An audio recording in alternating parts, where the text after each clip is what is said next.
Well, it is certainly not the way that Mark Uyl envisioned his third year as MHSAA executive director going, but throughout a pandemic, 3 championships were completed at the high school level. And all throughout, you said we were going to complete all 3 seasons in the championships.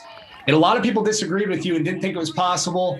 Now that's in the rearview mirror. It has happened. How elated are you that you were able to pull that off with your team? Zach, we literally held our breath every day. Going back to last August, the plan was 3 seasons that all reached the finish line. A lot of challenges, lots of hurdles, and we're just thankful that we were able to get all 3 to the finish line. So when you look back now, I mean, you had so many parents, coaches, even athletes criticizing the MHSAA, criticizing you. Now, when you look back at everything you've gone through personally, what stands out most? I think what stands out most is just how important high school sports are to so many kids, so many parents, so many families, and probably most importantly, so many communities.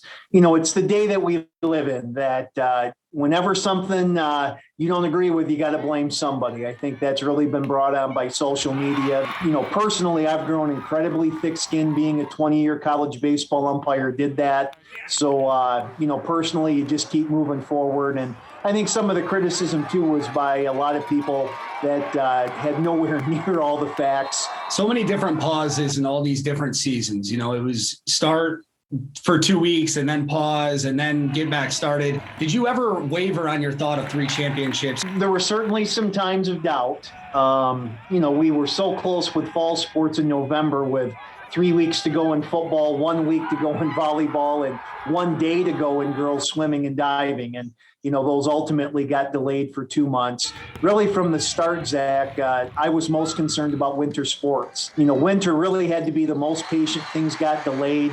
But we were able to finish all of our winter tournaments. Like we talked about, the criticism towards you and your staff to now all of a sudden, hey, they got it done. The people that doubted you are suddenly patting you on the back. I know that's had to be a weird 180 for you. Either patting you on the back or very, very quiet. But that's the way it goes. Again, thick skin, a healthy sense of humor, and really at the end of the day, you put what's best for kids first. Knock on wood, we're heading into the fall season. Expectations are high that we're going to get through this okay. And I know we can't predict the future, but how confident are you, going into the fall here in about a month? I have a great deal more confidence than a year ago on a date of mid-July. I think the narrative that got spun out there a little bit is, well, it's sports that are spreading the virus and, our young athletes could be at risk. The science and the data has proven that simply is not true. So we're planning for as normal of a fall as possible. I think one of the saving graces is everything but volleyball and girls swimming and diving is outdoors. Mr. Mark Uyl, you have done an amazing job. I know you and your family have been through the ringer the past year, but thank you for your time. And more importantly, thanks for everything you do for high school athletes. Good to be with you. Thanks, Zach.